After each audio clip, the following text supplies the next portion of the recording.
Hello, everyone, and welcome to this week's episode of SUGTalks. I'm Craig Dale, your host, and together with our special guests, we will take a deep dive into the topics, challenges, and opportunities facing SAP users today.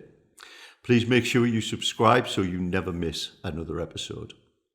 I'm delighted today to be joined by two guests who, between them, have almost 50 years' experience of SAP and business transformation. Matthew Bennett is the co-founder of Alium CSI, who's also recognised as a leading expert on transformation delivery.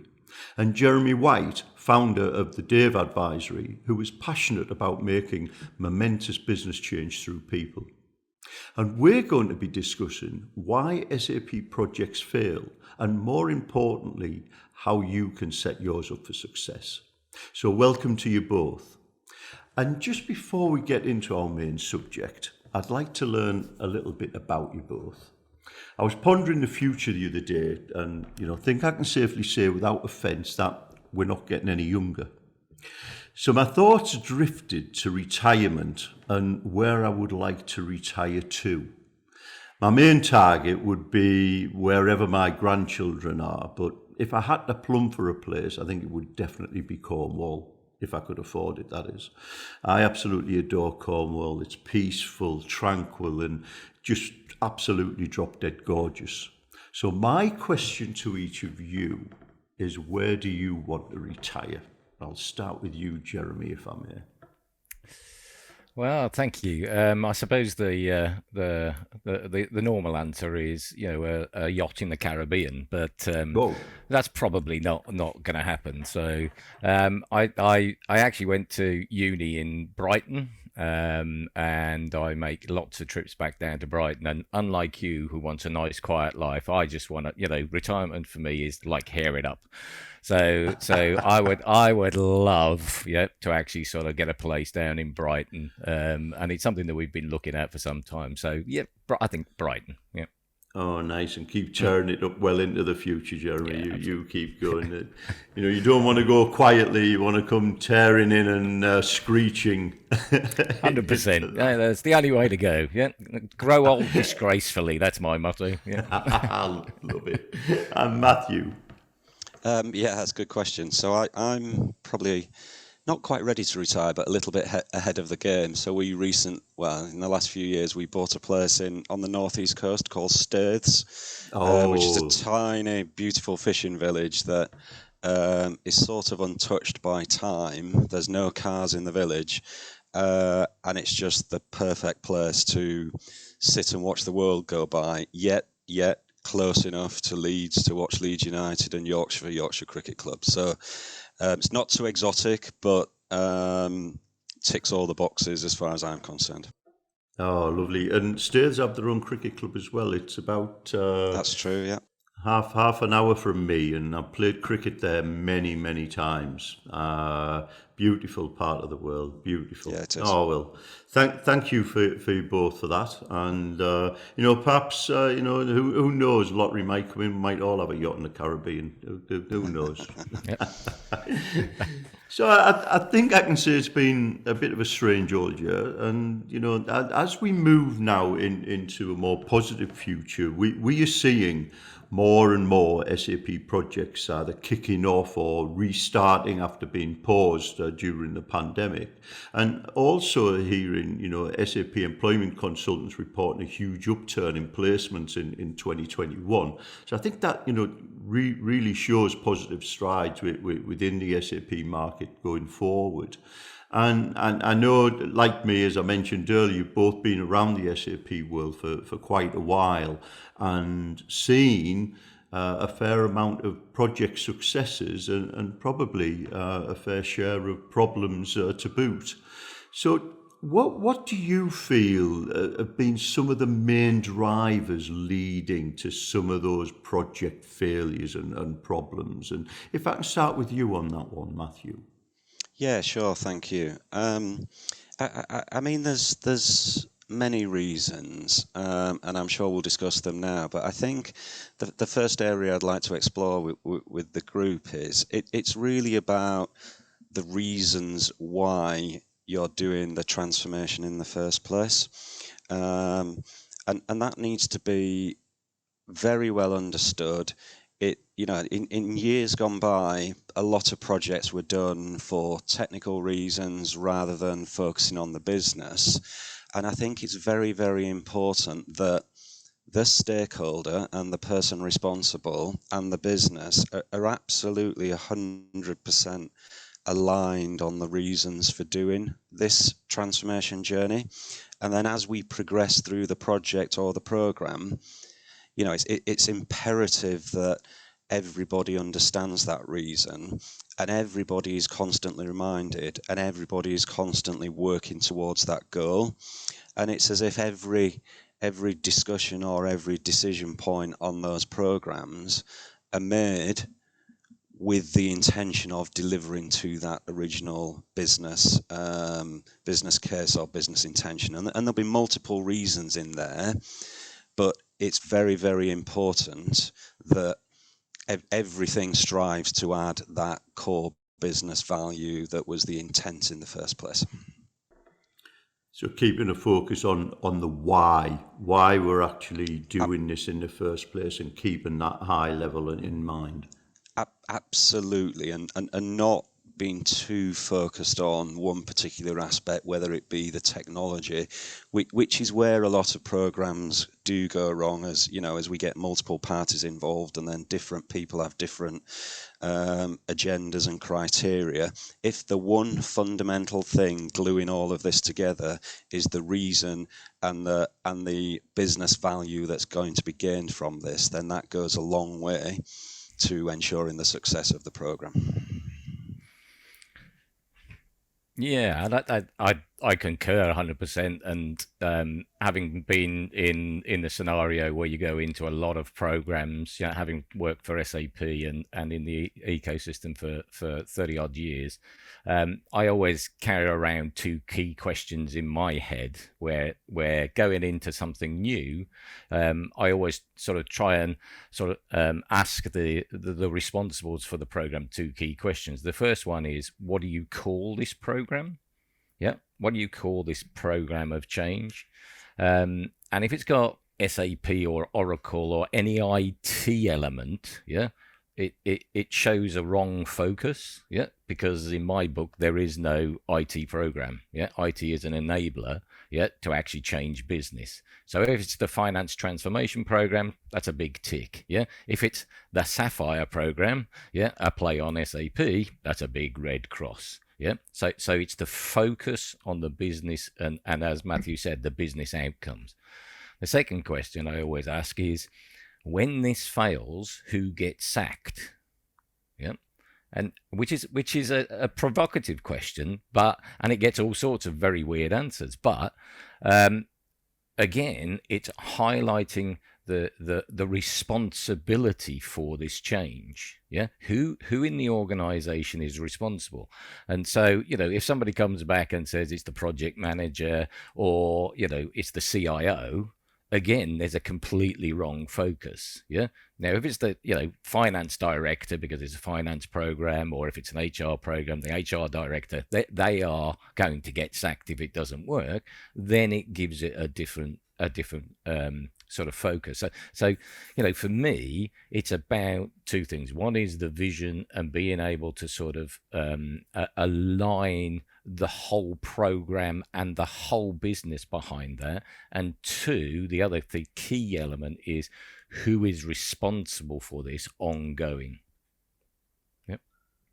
Mm-hmm. Very interesting. And I suppose that brings in that importance of, we talked there about business alignment and obviously the people within the business. And, I'm seeing more and more now that we're seeing organisations set up relationship managers that sit between IT and the business to bring them close together, to ensure there's dialogue and there's alignment amongst them. And we kind of highlighted this several years ago. We had innovation adoption charter that we had within SUGTalks, and one of the key things that we found during those workshops was having that link between IT and business, because sometimes and I've stood and talked to technical people talking a different language to me, and some things will go over my head, but having that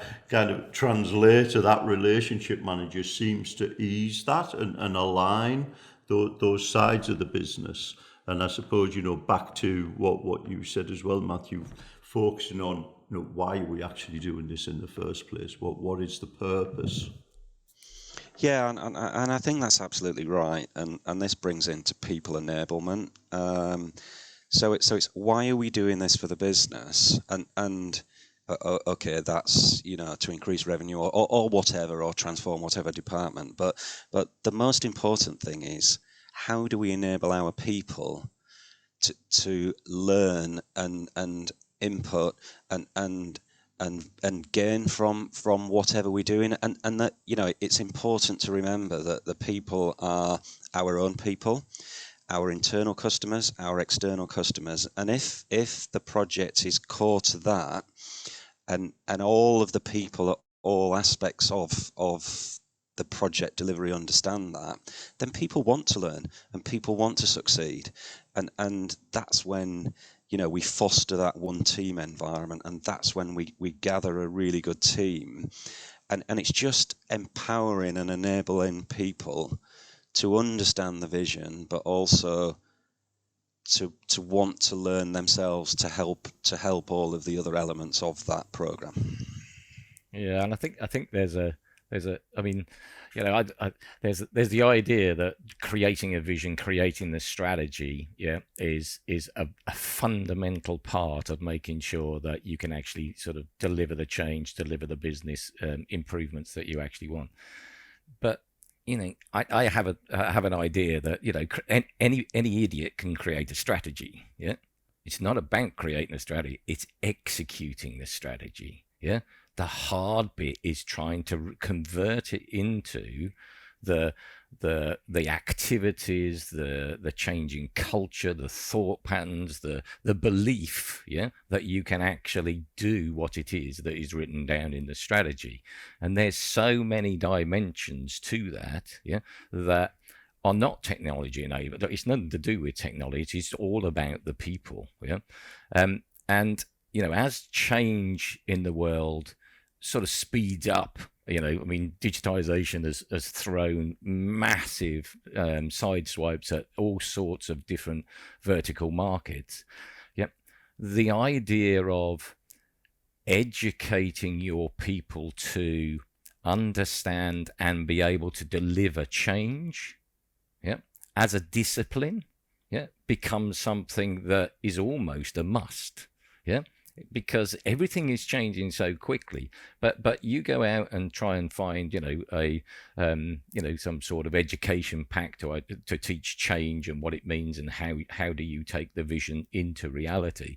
There's very little out there, but I think it's a key element that you can deliver the perfect technical solution, but if the people won't use it, it's a complete waste of time.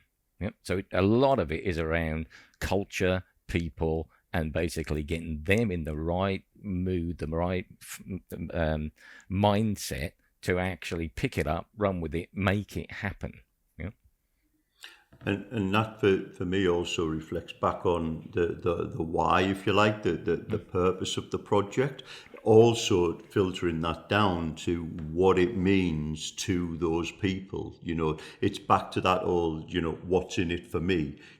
Why is this important to them, their role, their future, etc. Get their buy-in and drive within the project as well.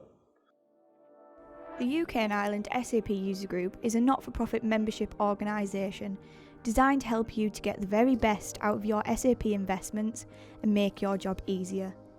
Our focus is bringing the whole SAP community together so our members can learn, network and collaborate to improve their organisation, providing an independent channel through which to influence SAP.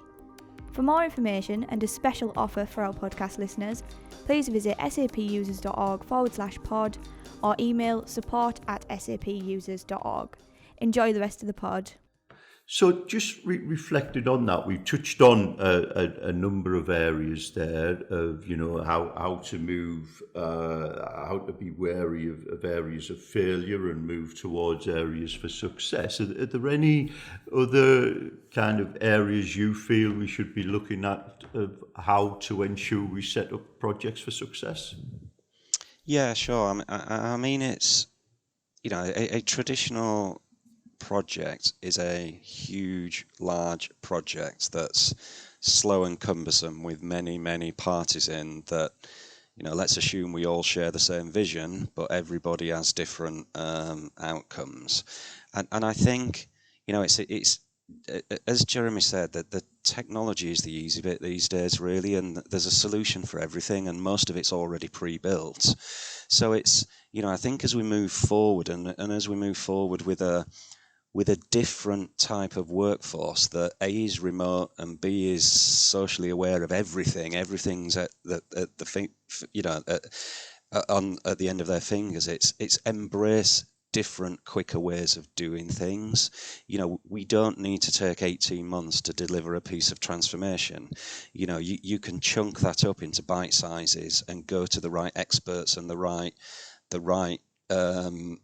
point solutions to do that.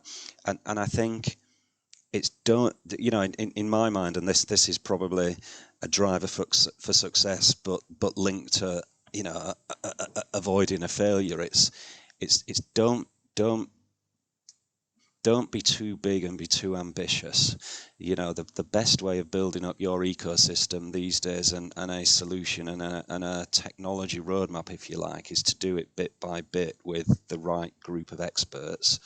And in that way, you control the budget, you control the quality, you control the cost, and you don't have the significant overhead of multiple people wanting different things out of large transformation programs. Yeah, I think I concur. I mean, and there's a constant development in the IT platforms. I don't usually talk about IT. I talk about a platform which is not, it's a set of processes and a way of doing things that enable you to get there. But you've got to think about what is constantly reevaluate the capabilities that are out there and bring that into the discussion. And the education of the people sort of defining the vision, the strategy, is absolutely paramount to that. Making sure that the guys who are making the decisions right at the top know what is out there, what is available, what is it that is challenging their marketplace. The technologies have gone on leaps and bounds now, so there's a constant education flow into that sort of top level to make sure that they not only understand where their business needs to get to, but what is the possibilities, by looking out and investigating what technology and what new IT can bring, but also then put that together with their own internal constraints. One of the biggest challenges is, within an organization, the constraints that are placed on by, the level, the people they've got there, the processes they've got, even their history. Doing a program or trying to run a transformation program in an organization that has failed twice to do or to deliver anything is a much harder topic than if they've never done it before. So it's about, looking not just at, what are the possibilities, but what are the constraints that have been placed on that organization to get where they actually need to get to. And history, or like you say, also as a part to play in that, we need to maybe move that to one side and focus on the future sometimes to start off on a positive footing. But you mentioned there, obviously, at the top, and earlier there was, who gets sacked if it fails, and we've talked also about stakeholders. So obviously, projects generally have a key sponsor within the organisation. What's the importance of that role? I think that person needs to ensure that program project is delivering to those values, and importantly, that person needs to say no. Too many projects have, large projects. We all know it. We go into a design authority where the business says, "Oh, I'd quite like something to be able to do that," and especially global projects. Every region might raise an invoice, for example, in a slightly different way. Every technology partner will probably want to say yes to every single different variation of that process flow.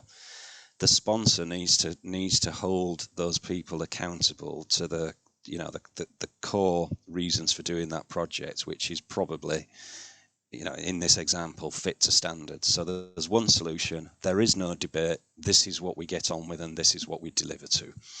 And then I think also in the sort of nuts and bolts of it, where you see successful projects, that the sponsors are involved and there's absolute transparency across the project and parties. Too many times I hear sponsors saying, well, I didn't know about that issue. If I'd have known about it 2 months ago, we could have done something about it. And that's just the culture. I don't think it's really fear. It's one of protection from project managers, functional team leads. And, it holds right back to the start of the project where the sponsor needs to tell people not to do that, and to stick to the values, to stick to the reasons, but also to deliver in a transparent and honest way. All issues can be overcome if you know about them in time, and there always will be issues. There's no perfect program, but really you're looking for the sponsor to sort of drive from the front and make sure that he becomes a little bit of a broken record by constantly saying the same thing, and in that way everybody will adhere to that. I agree with Matthew, but we've seen an awful lot around the sponsor role, and I think there needs to be an awful lot more done around the roles and the actual responsibilities of that sponsor, especially around the authority that they have. I tend to see sponsors managing outwards and upwards, and certainly not downwards. So basically managing their peers and ensuring there is engagement across the heads of department, as well as managing up to CEO and to board, and making sure that they are constantly monitoring the progress. In reality, I see the program managers sort of managing progress of the project, if you like, but sponsors also probably need to be managing the journey towards the business benefit. So not how far are we away from the end of the program, but how far are we away from getting the business benefit that has been determined, or defined.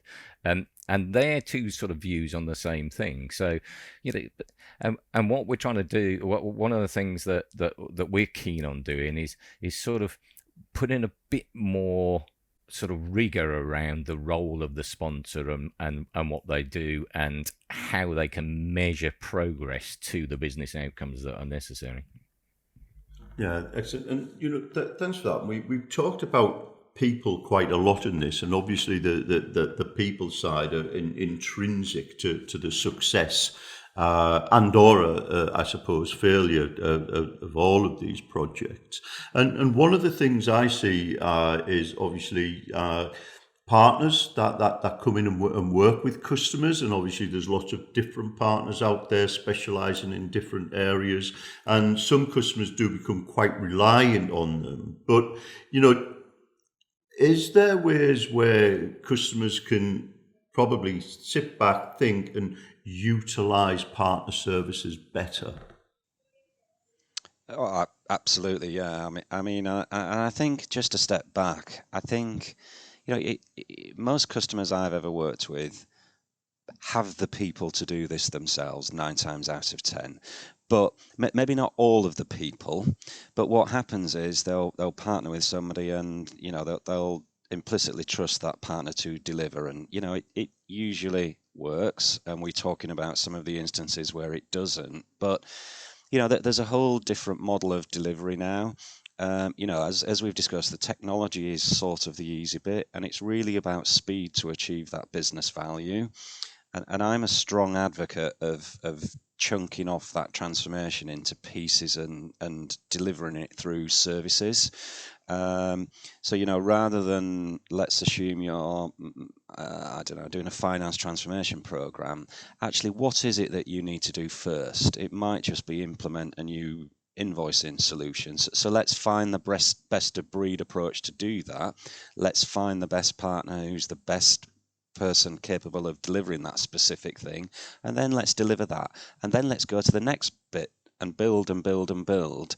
Let's not try and boil the ocean in one go, because that will just take years and years and cost millions and millions. And I think it's, my advice to my customers now is have trust and confidence in your people, and then supplement them and the technology as and when you need.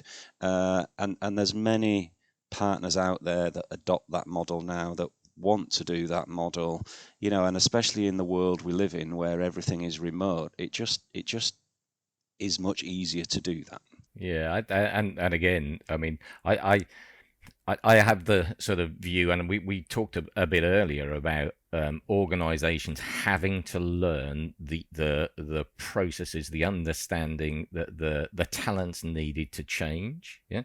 So I agree with Matthew. It's like organizations can do this to themselves. I mean, they can go through this process and do it, and pick out the partners. But managing the partner and managing the ecosystem that you need around these is becoming more and more complex. Yeah, it's getting, it used to be, you sort of went and bought hardware. You don't buy any hardware anymore. So there's an ongoing service element there, and couple that with, the constant change in that, with, getting in somebody to understand how to configure SAP, etc. So the ecosystem around projects is getting more and more complex as the technology gets more and more complex and faster. So to include partners into that process, what you need is clarity up front. Yeah, and part of what we've been looking at is, where do programs go wrong, and if they go wrong in certain areas halfway through the program, how do you say, okay, we understand why it went wrong, and then bring that issue way up front. Yep. So there's a sort of launch formula, that we're building, that basically says, don't embark until you've got a fair understanding of all these particular areas. And part of that is, how do you use the SAP ecosystem to the best effect? Yeah. Understand that before you even start the program. Yeah. So you got effectively the launch process, which becomes bigger, more complex, needs lots of sort of thinking and discussing and strategizing. Yep. Before you launch into program. Yeah. So be very clear about who you can use, how you can use them to the best effect. Yeah. And even having talked to some of the partners, out there quite recently, one was saying that he's having a real problem with a client, because he's been bought in, or his organization has been bought in to actually sort of help them, and he's telling them they must be doing this other stuff, this visionary, this engagement across the business, and the client refuses to listen to him, because now he's a supplier and all he's trying to do is get more revenue. Yeah. So there's this sort of anti-sales sort of issue as well that comes in when partners actually happen. So they're looking to us externals to come in and say, no, you really need to do this, because if you don't do this, particular issues, then halfway through your program you're going to start hitting barriers that will potentially cause you to fail. So, and that's again, Jeremy, that is just back to what we were saying earlier, and we've touched on it a number of times. Trust. Relationships is crucial in all of this, and building trusted relationships within your business and also without your business, with your partners, etc. And I have to kind of bring our conversation almost to a close now, as time has run on with us, and we could probably continue talking for I don't know how long. But what I'd just like to finish with is just one final piece of insight from each of you, if I may. So, what piece of advice would you give the person responsible for a transformation program? One final snippet. Start with you, Jeremy. I would I would say that there's one key element that I have seen, that if it's not there, your program, you're introducing risk to your program or your change or your transformation, and that is measure, monitor, and manage executive engagement. If it disappears, you're almost on a losing platform straight away. Thank you. And Matthew? Very short. It's keep it simple. Have your vision and keep that as simple as possible to achieve your goals as quickly as possible. Matthew, Jeremy, thank you so much for your time and insights, and thank you all for listening. We hope you enjoyed the conversation and found it valuable. If you'd like further information on the Use Group, please do visit sapusers.org or follow us on any of the main social media platforms. Now, we're recording this on the day after England managed to beat Germany in a major football tournament knockout stage for the first time in 55 years. Now, this final comment might not age well, but it's coming home. And until the next time, stay safe, stay well, and keep washing your hands. Thank you. Thank you.